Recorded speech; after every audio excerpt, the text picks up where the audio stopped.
Hello दोस्तों, welcome to all आपके अपने यूट्यूब चैनल थर्ड पोल सॉल्यूशन में। दोस्तों, आज बात करेंगे एट ग्रेड सामाजिक विज्ञान कक्षा 6 के बारे में, जो सत्र 2024-25 के लिए है। दोस्तों, आज हम सामाजिक विज्ञान का जो तीसरा पार्ट है, सामाजिक एवं राजनीतिक जीवन 1, उसके अध्याय 2 के बारे में बात करेंगे। अध्याय 1 हम कंप्लीट कर चुके हैं। अध्याय 2 जिसका नाम आपके सामने है, विविधता एवं भेदभाव। तो चलिए बिना किसी देरी के शुरू करते हैं। पहला प्रश्न है इसमें बच्चों, पूर्वाग्रह से क्या आशय है या पूर्वाग्रह से आशय है?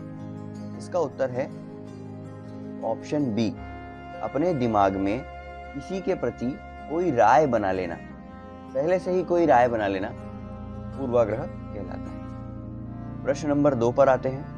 डॉक्टर भीमराव अंबेडकर कोरेगांव क्यों जाना चाहते थे? इसका उत्तर है ऑप्शन ए, अपने पिताजी से मिलने कोरेगांव जाना चाहते थे।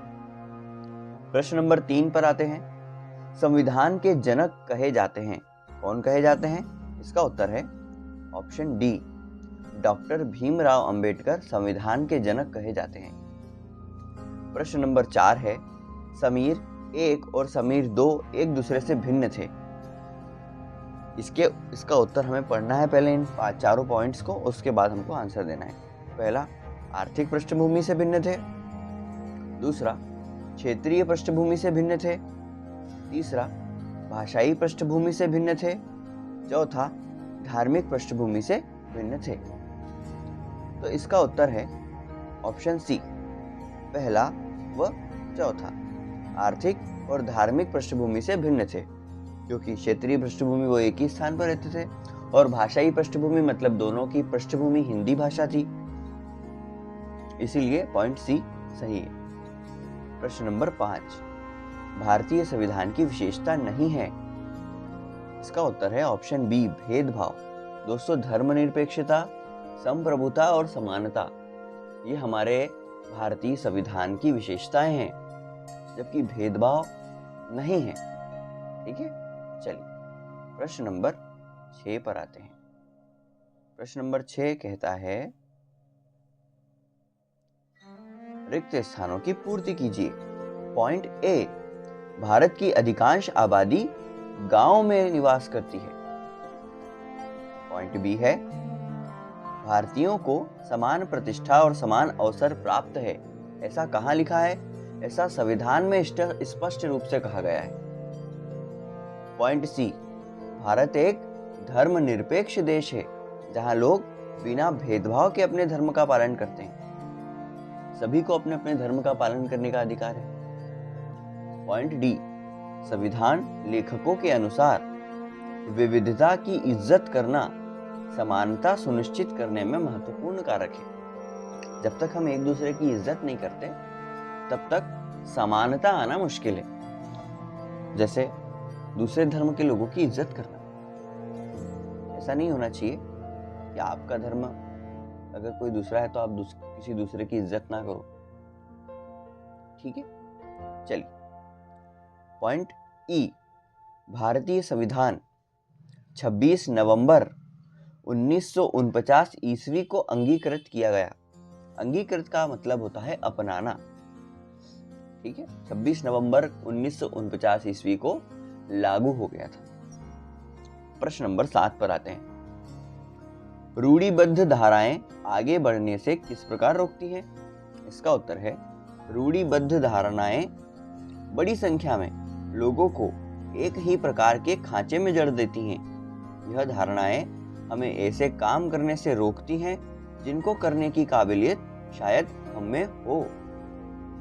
प्रश्न नंबर 8, ग्रामीण एवं शहरी लोगों के बारे में किस प्रकार के पूर्वाग्रह सुनने को मिलते हैं? ग्रामीण हेतु पूर्वाग्रह देखते हैं। ग्रामीण लोग आधुनिक तकनीक का इस्तेमाल नहीं करते, खेत में 12 से 14 घंटे काम करते हैं। ऐसे लोगों के मन में धारणाएं होती, जबकि शहरी लोगों के लिए कैसे पूर्वाग्रह होते हैं ये हम यहाँ देखेंगे। शहरी हेतु पूर्वाग्रह, शहरी लोग आलसी होते हैं, बिगड़ैल, केवल पैसों की चिंता करने वाले होते हैं।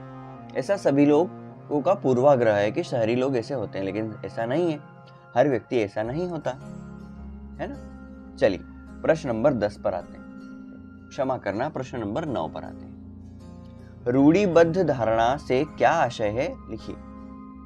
इसका उत्तर है, जब हम सभी लोगों को एक ही छवि में बांध देते हैं या उनके बारे में पक्की धारणा बना लेते हैं तो उसे रूढ़िबद्ध धारणा कहते हैं। जैसे हमने ऊपर पढ़ा कि हम सभी गांव वालों के बारे में यह सोचते हैं कि सभी गांव वाले तकनीक का इस्तेमाल नहीं करते होंगे और खेतों में 12 से 14 घंटे काम करते होंगे।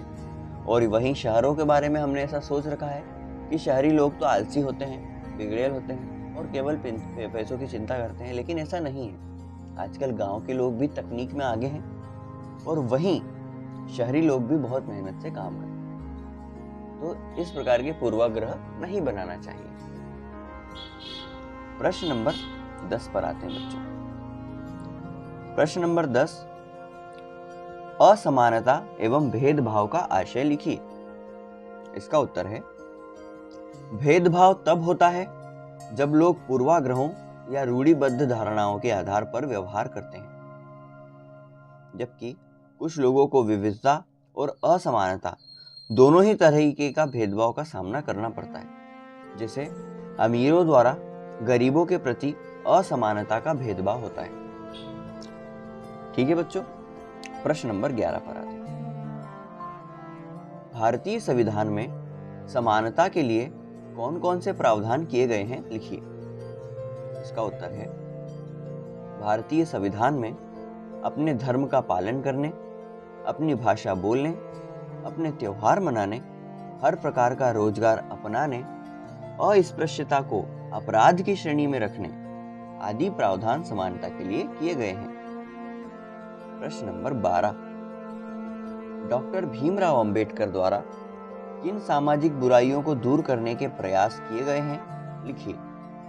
इसका उत्तर है, डॉक्टर भीमराव अंबेडकर ने जाति प्रथा, अस्पृश्यता, असमान शिक्षा अधिकार, महिला उत्पीड़न जैसी कई सामाजिक बुराइयों को दूर करने का प्रयास किया। दोस्तों, भीमराव अंबेडकर जी ने जब संविधान लिखा तो उन्होंने भारत में जिन रूढ़िवादी प्रथाओं के कारण समाज में दूरियां एकत्रित हो रही थी उनको दूर करने का प्रयास किया। जैसे जाति प्रथा को दूर करने का प्रयास किया, ना कि जाति के नाम पर लोगों को अलग करने का प्रयास किया। अस्पृश्यता और असमान शिक्षा का अधिकार जो पहले नहीं था उसे दिलवाया और समाज को एक करने का प्रयास किया। महिला उत्पीड़न जैसी कई सामाजिक बुराइयों को भी दूर करने का किया। लेकिन आज हम उनके नाम पर फिर से असंगठित होते जा रहे हैं, जिसका मुझे बहुत दुख है। आप प्रयास करें कि जो भीमराव अंबेडकर जी चाहते थे कि समाज एक हो, इकट्ठा हो, हम भी वही प्रयास करें। चलिए प्रश्न नंबर 13 पर आते हैं। हमारे आसपास सामाजिक समानता की स्थिति के कोई दो उदाहरण लिखिए। इसका उत्तर है, सामाजिक समानता की स्थिति के उदाहरण। पहला, न्यायिक स्वतंत्रता। हमारे यहाँ प्रत्येक व्यक्ति को, चाहे वह किसी भी समाज का हो, एक समान रूप से न्याय प्रदान किया जाता है। दूसरा, धार्मिक समानता। सभी लोग समान रूप से अपने धर्मों का पालन कर सकते हैं। चलिए प्रश्न नंबर 14 पर आते हैं। प्रश्न नंबर 14, पंथ या धर्मनिरपेक्षता से क्या आशय है, लिखिए। इसका उत्तर है, पंथ या धर्मनिरपेक्षता से आशय है किसी एक धर्म को सर्वोपरि ना मानकर सभी धर्मों को बराबर मानना। इसीलिए भारत एक धर्मनिरपेक्ष देश है जहां लोग बिना भेदभाव के अपने धर्म का पालन करते हैं। प्रश्न नंबर 15, आपके क्षेत्र में लोगों द्वारा अपनी आजीविका चलाने के लिए कौन कौन से कार्य किए जाते हैं, लिखिए। इसका उत्तर लिखेंगे, बड़ा ही मजेदार है। हमारे आसपास के लोगों को काम करते हुए हम देखते हैं। इसका उत्तर इस प्रकार है, हमारे क्षेत्र में लोगों द्वारा अपनी आजीविका चलाने हेतु शिक्षण, चिकित्सा, व्यापार, पुलिस, मनोरंजन, मजदूरी, जमादारी, कारीगरी आदि कार्य किए जाते हैं। दोस्तों, कार्य जो भी हो कभी भी छोटा नहीं होता या बड़ा नहीं होता। कार्य होता है, उसे करने वाले की नीयत पर देखा जाता है। अच्छे से करने वाला कार्य हमेशा इज्जत पाता है, वो कैसा भी कार्य हो। हमारे सड़कों पर झाड़ू लगाने वाले जो हमारे सहयोगी हैं, वो हमारे नगर को साफ रखने का कार्य करते हैं, जो कि वह बड़ा ही उच्च श्रेणी का होता है। तो कार्य कोई भी छोटा नहीं होता, सबकी हमें इज्जत करना चाहिए और सभी का स्थान समाज में बहुत ही जरूरी है। तो इस प्रकार आज का अध्याय यहीं समाप्त होता है। वीडियो पसंद आए तो लाइक कर देना, शेयर कर देना दोस्तों के साथ और साथ ही साथ सब्सक्राइब भी कर देना। मिलते हैं अगले वीडियो में, तब तक के लिए नमस्कार।